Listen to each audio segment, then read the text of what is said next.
O meu papo hoje é com quem está planejando uma viagem de carro pelos Estados Unidos.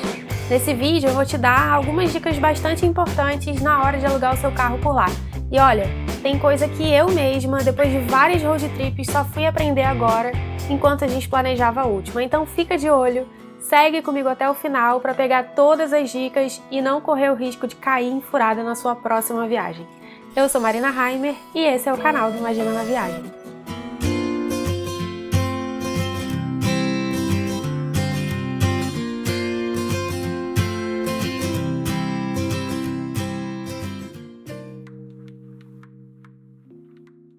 Bom, vamos lá. Eu vou começar pela dica mais básica, mas talvez a mais importante de todas.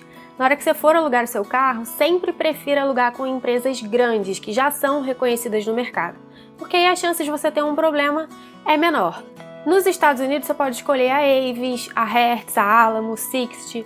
Tem várias empresas bem renomadas que já estão no mercado há anos e são bastante confiáveis. Geralmente essas empresas têm preços legais, têm carros mais novos na frota e estão espalhadas pelo país todo. E eu não tenho uma preferida entre elas hoje em dia, o que vai basear a minha escolha sempre dentre essas maiores é o custo-benefício, então passa por uma avaliação do preço do aluguel, da categoria do carro, dos seguros e dos extras que estão incluídos ou que eu vou ter que pagar por fora, enfim. Isso é bastante variável, não existe uma empresa que sempre vai ter o melhor custo-benefício, muitas delas fazem campanhas promocionais assim ao longo do ano, então não tem jeito, tem que pesquisar mesmo, ficar de olho para conseguir uma oportunidade legal. Outra coisa super importante na hora de fechar o seu aluguel é checar direitinho quais são os seguros que estão ou não incluídos e quais os extras opcionais que estão ou não incluídos. Então, seguro contra roubo e danos está incluído?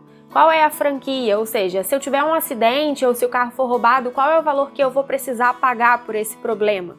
Por aqui, sempre que possível, a gente prefere fechar o aluguel com seguro livre de franquia, com franquia zero, porque aí, além de ficar livre de qualquer prejuízo, isso ainda vai agilizar o processo de entrega e devolução do carro, já que como está tudo incluído e a gente não precisaria pagar por nada, eles nem precisam fazer aquela vistoria no carro. Condutor adicional está incluído? A quilometragem é livre ou tem limite? Se você vai fazer uma viagem longa de carro, essas duas coisas são fundamentais também. Agora, antes de sair contratando tudo isso, seguro de danos, seguro de responsabilidade civil e até condutor adicional, vale a pena você pesquisar sobre as leis para carros alugados no estado onde você vai alugar. É que como nos Estados Unidos cada estado tem a sua própria legislação, as regras de seguro, coberturas e tal, elas podem variar. Então, por exemplo, em alguns estados é obrigatório que a locadora já ofereça uma cobertura para responsabilidade civil que já está incluída no valor da locação. Então, se você contratar o extra, na verdade o que você vai estar contratando é só um complemento daquela cobertura. E aí você vai estar aumentando uma cobertura que originalmente você já teria e talvez nem seja necessário fazer isso.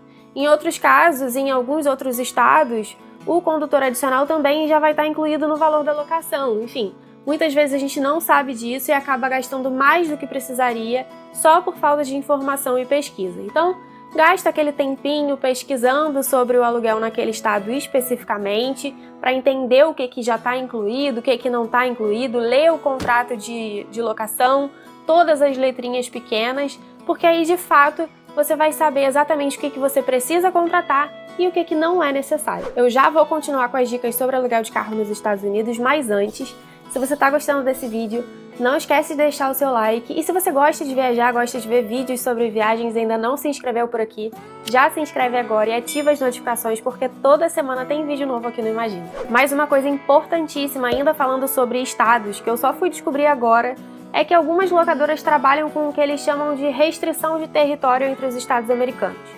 Isso basicamente significa que, em contrato, você tem uma listinha de fronteiras de estado que você pode cruzar e outras que você não pode cruzar. Então, por exemplo, a gente estava pesquisando para alugar o nosso carro agora e numa das locadoras que estava assim com um preço ótimo, inclusive, tem lá no contrato que se eu alugo em Nova York, eu posso dirigir, exemplo, tá? Em Massachusetts, Maine, Indiana e mais outros estados. Mas em alguns outros eu não poderia dirigir, tipo Illinois, que é justamente um dos estados que a gente vai passar. E assim, os estados permitidos e proibidos sempre vão variar de acordo com o estado que você alugou o carro. Se eu infringisse essa regra, a multa era de 50 centavos de dólar por milha.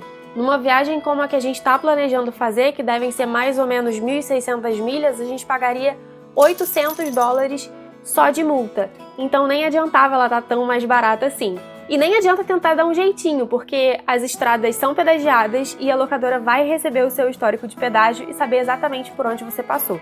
Então, se você vai fazer uma viagem que passa por mais de um estado, é sempre bom se certificar sobre as políticas da locadora para essa restrição de território. Se não tiver, ótimo. Se tiver, dá uma olhada com calma para ver se você pode rodar por todos os estados que estão no seu roteiro. E já que eu falei de pedágio, essa é mais uma dica importante. Sempre que for possível, alugue o seu carro com transponder de pedágio, com tag de pedágio. Até algum tempo atrás, eu diria que isso era uma coisa bem opcional mesmo, porque passar pelo pedágio pagando em dinheiro era super fácil. Só que de uns tempos para cá, a coisa deu uma mudada. Muitos pedágios nos Estados Unidos hoje em dia já não trabalham mais com aquelas cabines de pagamento em dinheiro e aí só funciona mesmo o automático. Então o tag acabou virando muito mais importante, eu diria até fundamental, do que ele era antigamente. Em algumas estradas, quando você passa sem o tag, você pode depois acessar um site, colocar lá a sua placa e fazer o pagamento online. É o que acontece, por exemplo, no estado de Illinois. Mas convenhamos que ter que parar no meio da sua viagem para resolver esse tipo de coisa assim mais burocrática é muito chato, a gente perde tempo, enfim, pode acabar esquecendo. Então, para viajar tranquilo, para não ter esse tipo de preocupação, eu acho que vale sim alugar o transponder, que geralmente não é uma coisa que vai encarecer muito o seu aluguel. Outras coisas que são extras, opcionais, mas que também podem ser fundamentais em determinadas situações, são as correntes para os pneus, se você está viajando no inverno, especificamente em lugares onde você sabe que vai nevar. E a cadeirinha de bebê ou assento para criança, se você vai viajar com seus filhos, com seus sobrinhos, enfim, com crianças, e não quer ter o trabalho de levar a cadeirinha aqui do Brasil, ter que despachar no avião e tal. Em tempos de pandemia, outra coisa que também é sempre legal checar é sobre as medidas que aquela locadora que você está pesquisando está tomando em relação à prevenção de contaminações. Então, algumas locadoras têm uma garantia de higienização total dos carros entre um aluguel e outro. Muita gente nem se atenta a isso, mas o carro é um dos lugares que as pessoas não usam máscara, tem muitos lugares onde a gente encosta, os assentos, o próprio volante, enfim. Então, se isso é importante para você, essa é uma coisa que sim, pode servir como filtro na hora que você for escolher onde alugar o seu carro. Mais uma dica que eu sempre uso por aqui, que já me ajudou bastante, é ficar sempre de olho nos preços e sempre fazer a sua reserva com cancelamento grátis. A gente sabe que geralmente quanto mais cedo a gente reserva, melhor o preço, mas isso não é uma regra. Então o que eu faço é reservar com a maior antecedência possível, com cancelamento grátis, e aí eu continuo pesquisando e acompanhando os preços. Se por acaso, nesse meio tempo, antes da minha viagem, pintar uma oportunidade melhor, uma promoção, aí eu posso cancelar a minha reserva original e fazer outra, e aí pagando bem menos. Isso já aconteceu comigo, então essa é uma dica que eu sempre faço questão de passar, porque realmente funciona e ajuda muito a economizar nessa parte da viagem. Outra dica importante que eu dou por experiência própria: nunca esqueça de habilitar o seu cartão de crédito para compras no exterior alguns dias antes da viagem. Você vai precisar do seu cartão quando você for alugar o carro. Muitas vezes você vai alugar no aeroporto logo na chegada, e se você não liberou o seu cartão antes, pode ser um pouquinho complicado entrar em contato com o banco para solicitar essa liberação quando você já estiver por lá. Isso já aconteceu comigo e a gente gastou um tempo à toa só porque esqueceu de fazer isso quando ainda estava em casa. Então coloca um alarme na agenda, no calendário, mas não deixe de fazer antes da viagem. Mais uma coisa que vai te poupar tempo e até dinheiro é sempre checar antes da sua viagem, fazer uma pesquisa sobre os estacionamentos nas cidades que você vai passar. Porque em algumas cidades pode ser mais complicado de estacionar mesmo, e aí se você já tiver esse planejamento antecipado fica bem mais fácil. Eu gosto de me esquematizar com antecedência. Se eu vou em alguma atração e eu sei que eu vou de carro, eu já pesquiso antes os estacionamentos que tem ali por perto, vejo qual que é melhor, qual que tem um acesso mais fácil, qual que custa mais barato, e isso com certeza me faz poupar bastante tempo durante a viagem, me faz poupar dinheiro também, e não ficar quebrando a minha cabeça procurando vaga para o carro, quando eu devia estar aproveitando ali a minha viagem, as minhas férias. Ainda sobre estacionamento, é importante também verificar no seu hotel se eles oferecem estacionamento, ou se eles não têm estacionamento próprio, se eles têm convênio com algum estacionamento por perto. Se você precisa reservar, enfim, qual é o valor. Em algumas cidades, como Chicago e São Francisco, por exemplo, a gente teve muita dificuldade de conseguir hotéis com estacionamentos próprios e hotéis com estacionamentos que custassem menos de $50 a diária. Isso na conversão atual dá R$250. Então procura saber antes, porque é um valor alto sim, que precisa estar previsto no seu orçamento, porque vai fazer diferença.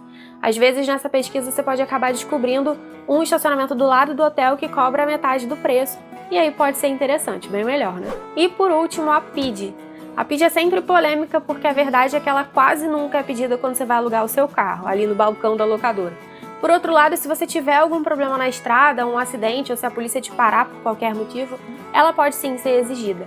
A PID, para quem não conhece, é a Permissão Internacional para Dirigir, que na prática é uma versão traduzida da sua CNH para várias línguas diferentes. Ela não substitui a CNH nas viagens, você ainda tem que andar com a sua CNH, mas o ideal, o certo, é viajar com esses 2 documentos. Eu já tenho 2 vídeos aqui no canal falando sobre a PID, e se você quiser saber mais sobre o que é esse documento, para viajar certinho dentro da lei, eu recomendo que você assista. O primeiro explica o que é esse documento e fala mais sobre essa questão da exigência, e o segundo é um passo a passo explicando como tirar a PID. O processo é super fácil e rápido e tá lá todo explicadinho. Vou deixar os links para esses vídeos na descrição. Bom, eu vou ficando por aqui, mas na semana que vem eu tô de volta para mais papos sobre viagem. Um beijo e até a próxima!